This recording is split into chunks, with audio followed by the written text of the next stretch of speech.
Hello tout le monde, ici le Prof Marvel. Dans ma dernière vidéo, nous avons parlé des easter eggs présents dans le film L'incroyable Hulk, et aujourd'hui nous allons parler du potentiel futur film sur l'héroïne Natasha Romanoff, alias Black Widow, une membre des Avengers dans le Marvel Cinematic Universe. C'est parti.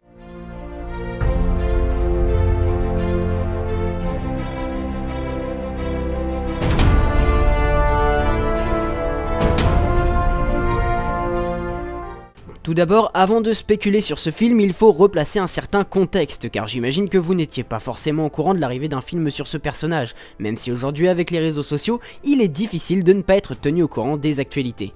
Il faut déjà savoir que ce film ne fait pas parler de lui que depuis quelques semaines, bien au contraire. Ça fait plusieurs années que beaucoup de fans du MCU ainsi que l'interprète du personnage, Scarlett Johansson, réclament un film sur Black Widow et de manière générale, un film sur un personnage féminin car on ne va pas se mentir, les films sur des personnages masculins c'est pas ce qui manque au cinéma. Cependant, suite à des films tels que Elektra ou Catwoman qui ont littéralement été démontés par la critique, l'industrie du cinéma est devenue assez frileuse quant à l'adaptation d'un personnage féminin ayant son propre film. Ce n'est pas une critique mais un constat, il suffit d'aller fouiller un peu sur le net pour voir que ces films ne sont vraiment pas appréciés, que ce soit par les fans des comics ou bien même par le grand public. Mais cette tendance s'inverse peu à peu et cette inversion a commencé avec Wonder Woman, sorti en 2017. Ce film portait sur son dos l'ombre des anciens films de super-héroïnes ratés et beaucoup de gens craignaient un cassage de gueule monumental. Mais contre toute attente, et n'en déplaise à certains, il s'en est plutôt bien sorti. Après je cite Wonder Woman, mais des productions de super-héroïnes qui marchent, on en a eu avant, je pense notamment à Jessica Jones ou à Supergirl, qui sont dans la majorité appréciées même si ces productions ont moins d'impact sur le cinéma vu que ce sont des séries. Bien entendu, je vous ferai une autre vidéo sur tous les personnages féminins qu'on peut retrouver dans le MCU, et mesdames, croyez-moi, vous êtes beaucoup plus nombreuses que vous le croyez, et en plus il y en a pour tous les goûts. En termes de films, on peut quand même citer les derniers films Star Wars qui ont réussi à décoincer le public avec Rey et Jyn Erso en tant que personnages au centre de l'histoire, des personnages s'éloignant des clichés sur les femmes au cinéma, et je ne cite qu'elles, mais il doit sûrement y en avoir d'autres. Donc suite à la réussite de ces films, le grand public attend le prochain film féminin du MCU, Captain Marvel, avec beaucoup d'impatience, mais il l'attend aussi au tournant, car celui-ci devra faire aussi bien que Wonder Woman, voire mieux, mais il n'y a pas de raison que ça ne fonctionne pas. Bon, oui, le film Black Widow dans tout ça. Eh bien, d'abord, sachez-le, il n'y a rien d'officiel dans l'annonce de ce film. C'est juste le journal Variety qui aurait rapporté une rumeur selon laquelle Marvel Studios aurait recruté la scénariste Jac Schaeffer pour un projet de film centré sur Natasha Romanoff, mais à aucun moment il n'y a eu une annonce officielle, donc en vrai ça se trouve, ça n'aboutira jamais. De ce que l'on sait, entre guillemets, Kevin Feige aurait rencontré un grand nombre de scénaristes avant de reporter son choix sur Jac Schaeffer, et il semble bien motivé à faire un film sur le personnage, car comme dit précédemment, ça fait des années que ce film fait parler de lui dans les coulisses, notamment via les longues discussions à ce propos avec Scarlett Johansson. De plus, lors de la promo du film Thor Ragnarok, l'actrice Tessa Thompson, l'interprète de Valkyrie, a déclaré avec Kevin Feige que elle et les autres actrices du MCU ont récemment pris l'initiative de demander à Feige un film Avengers 100% féminin, ce à quoi Feige a répondu par la positive. Alors aujourd'hui, même si Disney n'a pas donné son feu vert pour ce projet, tout cela semble plus sérieux que jamais et contrairement à avant, certes on n'en est qu'au stade de rumeur, mais jamais Feige n'avait engagé de scénariste pour un tel projet. S'il s'avère que cette rumeur est vraie, alors il y a de fortes chances que ce film arrive en phase 4, et puis il n'y a qu'à regarder l'engouement autour de ce potentiel film sur les réseaux sociaux pour voir que son aboutissement est probablement une réalité. Mais personnellement, je fais partie de ceux qui préféreraient avoir une autre héroïne sur le devant de la scène, car quoi qu'on en dise, Black Widow a quand même été pas mal développée dans le MCU et bien qu'elle soit une Avengers, elle n'a pas pour moi la même importance qu'une Captain Marvel par exemple. Mais passons au vrai sujet de cette vidéo et supposons que la rumeur soit plus que fondée et que ce film verra bien le jour. Que peut-on attendre du film Black Widow ? Bon là je vais vous présenter mes hypothèses, je ne m'appuie que sur mes déductions personnelles et si vous avez besoin d'informations sur le personnage, je vous mets des liens en description et de toute façon, un FDP sera un jour consacré à Natasha Romanoff. Pour moi, il y a 3 possibilités quant au scénario de ce film. La première serait que Black Widow pourrait se passer chronologiquement avant Iron Man 2, soit avant la première apparition de Natasha Romanoff dans le MCU à ce jour. Et oui, et pourquoi pas après tout. Le but ne serait pas forcément de raconter une origin story, mais juste de s'attarder sur un élément important de son passé. De ce qu'on sait de ce passé, c'est que Natasha a été recrutée par le KGB à un très jeune âge, et elle a subi un entraînement extrêmement violent, intensif et très endoctrinant, et ça lui a valu une stérilisation à la fin. Ouais, c'est pas vraiment cool, hein. Cet entraînement a fait d'elle l'une des plus grandes tueuses et espionnes du monde, et son nom de code Black Widow est justement issu de là car elle était une espionne efficace et impitoyable. Elle était devenue tellement dangereuse que le Shield a fini par la voir dans leur viseur. Nick Fury, directeur du Shield, enverra alors Clint Barton alias Hawkeye pour éliminer l'espionne russe, mais ce dernier désobéira aux ordres en décidant de ne pas la tuer. Il la recommandera même à Fury qui finira par l'engager au Shield, mettant au placard son passé assez sombre de mercenaire et d'espionne russe.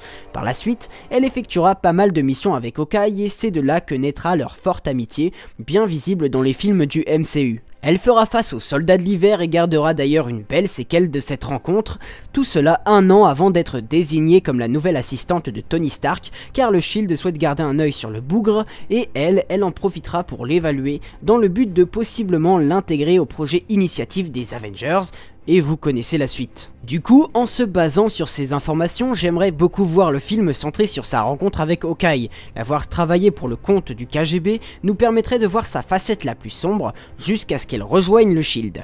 Ça me paraît intéressant à voir et à explorer, ça pourrait nous offrir un bon thriller et trancher avec le côté grand public que Marvel Studios emploie pour ses films. De plus, lors d'Avengers l'ère d'Ultron, elle se désigne comme un monstre, déjà à cause de sa stérilisation, mais sûrement aussi à cause de ses actes passés, et j'aimerais vraiment en savoir plus là-dessus. Donc voilà, pourquoi pas un film sur cette partie de la vie de Black Widow. Moi je suis preneur en tout cas.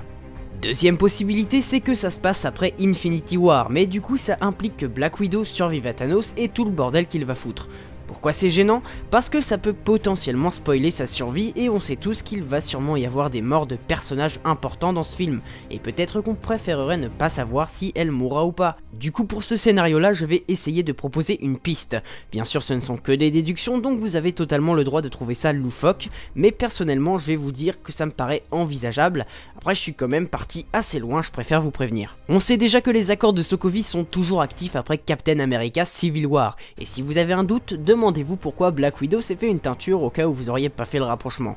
On sait que le gouvernement est maintenant très tendu sur la question super-héros, et justement, imaginez que le film relate un gouvernement américain cherchant à arrêter ou voire même éliminer Black Widow suite aux événements d'Infinity War et d'Avengers 4. Un scénario farfelu, vous allez me demander pourquoi le gouvernement ferait une telle chose. Eh bien déjà rien que pour le passé du personnage. Et ouais, même si Natasha est du côté clair de la force, quoi qu'on en dise, avant c'était une meurtrière, et une meurtrière de renommée mondiale. Elle a beau être une Avenger au jour d'aujourd'hui, est-ce que cela efface tous ses crimes pour autant ? Et même si son passé ne sera pas le motif de cette traque, alors on peut imaginer que dans Infinity War, elle sera peut-être responsable de la mort de plein de civils, que ce soit volontaire ou pas, et le gouvernement ne kiffera pas, surtout avec tous les dégâts qu'il y aura avec Thanos. Ou alors, elle fera quelque chose que personne n'aura le cran de faire, étant anciennement une tueuse impitoyable et de renommée mondiale, il y aura peut-être des décisions couillues à prendre, et elle pourrait très bien les prendre dans Infinity War ou dans Avengers 4. Suite à ces décisions, qui sait quelles répercussions ça pourrait avoir par la suite. Et rappelez-vous que je parlais tout à l'heure d'un film Avengers 100% féminin demandé par les actrices du MCU. On pourrait imaginer que suite au passage de Thanos, le gouvernement américain décide d'endurcir les accords de Sokovie avec l'accord des autres pays. Il se met ensuite à traquer tous les héros qui ont survécu car il y a eu trop de dégâts et de personnes innocentes tuées. Le gouvernement décide de commencer par Natasha Romanoff car elle est la membre des Avengers la moins puissante, même si elle n'en reste pas moins redoutable. Pendant cette traque, Natasha demande de l'aide à certaines héroïnes qui seront alors elles aussi chassées par le gouvernement. Ensemble, elles formeraient une nouvelle équipe Avengers, mais pas n'importe laquelle, puisqu'en plus d'être une équipe exclusivement féminine, elles formeraient l'équipe des Secret Avengers et elles lutteraient ensemble contre le gouvernement et les nouveaux accords. Voilà mon scénario. Alors pour ceux qui ne connaissent pas les comics, les Secret Avengers sont à l'origine des anciens membres des Avengers ou des alliés qui forment une équipe clandestine d'Avengers composée par Captain America au cours de l'arc très connu de Civil War. Ils étaient en désaccord avec la loi d'enregistrement de super-héros soutenue par Tony Stark et le gouvernement visant à recenser tous les méta-humains. Voilà, c'est une hypothèse totale, vous avez le droit de pas kiffer, de contredire, mais venez en débattre avec moi, venez renforcer la théorie ou l'affaiblir, j'aimerais vraiment avoir vos avis là-dessus. Enfin, troisième et dernière possibilité, récemment il a été dit que la phase 4 prendrait un tournant cosmique dans le sens où les films vont sûrement plus se dérouler dans l'espace que sur Terre. Et si vous suivez les Agents du Shield, une série qui fait partie du MCU, eh bien le cosmique est bien là, surtout dans la saison 5 qui se déroule actuellement sur ABC. D'ailleurs, en fin de saison 4, il y avait eu une hypothèse comme quoi il pourrait y avoir l'apparition du Sword. Le Sword, c'est l'équivalent du Shield en version cosmique justement, mais il n'a finalement pas été introduit dans la saison 5. Dans ce cas, pourquoi ne pas introduire le Sword dans le film Black Widow et en profiter pour faire un lien avec les Agents du Shield justement? Et comment faire ça? Et je vais sûrement vous perdre dans la suite de la vidéo car je sais que la plupart des gens ne regardent pas les Agents du Shield. Si vous ne voulez pas être perdu, je vous invite à regarder cette vidéo qui s'affiche dans les suggestions. Ça prendra un peu de temps mais ça vous permettra de bien comprendre la suite. Alors pour ce scénario, toujours après Infinity War et Avengers 4, imaginons que le gouvernement soit en chasse aux super-héros, dont Black Widow évidemment. Nick Fury, désireux d'aider les anti-accords de Sokovie à se cacher du gouvernement, sur la longue durée évidemment, déciderait de se rapprocher de Natasha Romanoff car elle était une agente du Shield et une des rares personnes en laquelle il avait confiance. Désireux de l'aider, il déciderait alors de lui révéler que Coulson a été ressuscité après la bataille de New York et que le Shield a continué à exister en secret grâce à lui et son équipe d'agents spécialisés. Fury organiserait ensuite une rencontre entre Black Widow, Coulson et son équipe, et tous ensemble, ils décideraient de fonder le Sword, qui se voudra être une version cosmique du Shield, comme dans les comics. Fury, Coulson et les agents du Shield s'attelleraient alors à la construction du quartier général du Sword dans l'espace, tandis que le film se centrerait sur Black Widow qui s'occuperait de retrouver les héros traqués pour les emmener en sécurité, le temps de les amener hors d'atteinte du gouvernement dans le futur QG du Sword. À la fin de ce film, certains héros auraient refusé de venir, croyant à un piège, et d'autres auront accepté, et après cette mission plus que périlleuse, Coulson et Fury se mettraient d'accord pour que Natasha devienne la première dirigeante officielle du Sword, faisant ainsi du film de Black Widow plus qu'un simple spin-off, c'est-à-dire un film qui a su construire de nouvelles choses dans le MCU en intégrant l'une des organisations les plus importantes des comics Marvel. Alors oui, je sais, ça paraît un peu fou et tout ça n'est basé que sur l'argument du MCU qui va devenir cosmique, mais sachant que le Sword est un shield cosmique, ça conviendrait parfaitement au contexte dans lequel la phase 4 veut se placer. Et voilà. Qu'est-ce que vous en pensez alors? Vous êtes d'accord? Pas d'accord? Eh bien je veux en débattre avec vous en commentaire, alors allez-y, venez et parlons-en. Et si vous avez des idées de scénario, alors lâchez-vous, je serais vraiment curieux de voir ce que vous imaginez. Bien évidemment, le dernier scénario que je propose relève plus du rêve que de la réalité, car au vu des tensions entre les différents studios de chez Marvel, ça risque d'être compliqué.